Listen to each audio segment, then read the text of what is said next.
எந்த அடிப்படையில தேசிய விருதை கொடுக்கறீங்கன்னு நடிகை ஊர்வஷி அவர்கள் கேட்ட கேள்விக்கு நடுவர் குழு உறுப்பினர் ஒருத்தர் ஓப்பனா பதில் சொல்லியிருக்காரு.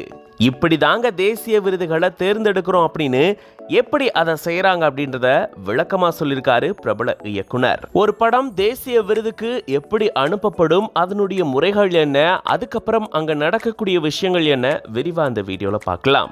சமீபத்துல 71வது தேசிய விருதுகள் அறிவிக்கப்பட்டிருந்தது. தேசிய விருதுகள் எப்படி தேர்ந்தெடுக்கப்படுது அப்படின்ற அந்த ஒரு தகவலை பிரபல இயக்குனரான கௌரவ் நாராயணன் அவர்கள் சமீபத்துல ஒரு சேனல் இன்டர்வியூல சொல்லியிருந்தார். அவர் இப்போ சமீபத்துல தேசிய விருதினுடைய நடுவர் குழு உறுப்பினராகவும் இருந்திருக்காரு. தன்னுடைய இந்த அனுபவம் பத்தி அவரு விரிவா சொல்லியிருந்திருக்காரு. சென்சார் போர்டு மூலமா சான்றிதழ் பெற்ற எந்த ஒரு திரைப்படமும் தேசிய விருதுக்கு விண்ணப்பிக்கிறதுக்கு தகுதியானதாம்.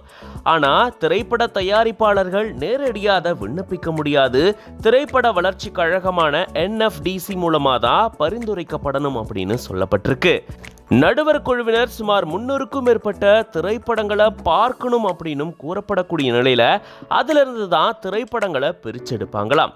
குறிப்பா சவுத்தை பொறுத்த வரைக்கும் தமிழ் மற்றும் மலையாளத்தில் அதிகப்படியான விருதுகள் வழங்கப்பட்டுட்டு வருது. ஸோ இதை தெற்கு ஒன்று அப்படின்னு சொல்றாங்களாம். ஒவ்வொரு படத்துக்கும் ஒவ்வொரு மாதிரியான மதிப்பீட்டு முறை இருக்குதாம். ஸோ அந்த மதிப்பீட்டு விவரங்களை வச்சுதான் ஒவ்வொரு படமும் அடுத்த கட்ட நகர்வுக்கு போகுதாம். அதிக மதிப்பெண் பெற்ற 10 படங்கள் தான் இறுதி சுற்றுக்கு அனுப்பப்படும் அப்படின்னு சொல்லப்படுது. இப்படி இந்த படங்களை எந்த அடிப்படையில தேர்வு செய்யறாங்க அப்படின்னு நடிகை ஊர்வஷி அவர்கள் கூட கேட்டிருந்தாங்க இல்லையா? அதுக்கு பதில் சொல்லும் விதமாக அவர் ஒரு தகவலை சொல்லியிருந்திருக்காரு.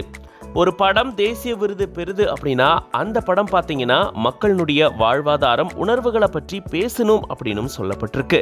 ஒரு திரைப்படத்துடைய வெற்றி பாக்ஸ் ஆஃபீஸ் வசூலை மட்டும் சார்ந்து இருக்கக்கூடாது.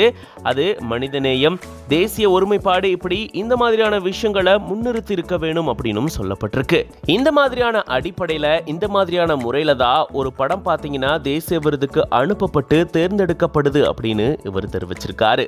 இதை பத்தி நீங்க என்ன நினைக்கிறீங்க அப்படின்றத கமெண்ட்ஸ்ல சொல்லுங்க. For more updates follow Flix9. For spiritual contents follow Flix9 Divine. Flix9 உங்க கையால ஓபன் பண்ணுங்க. Flix9 OTT வந்து என்னுடைய நெஞ்சார்ந்த வாழ்த்துக்கள். நல்லா வரட்டும், நல்ல படங்கள் பெரிய லெவலில் வரட்டும். நான் வாழ்த்துறேன். தேங்க்ஸ்.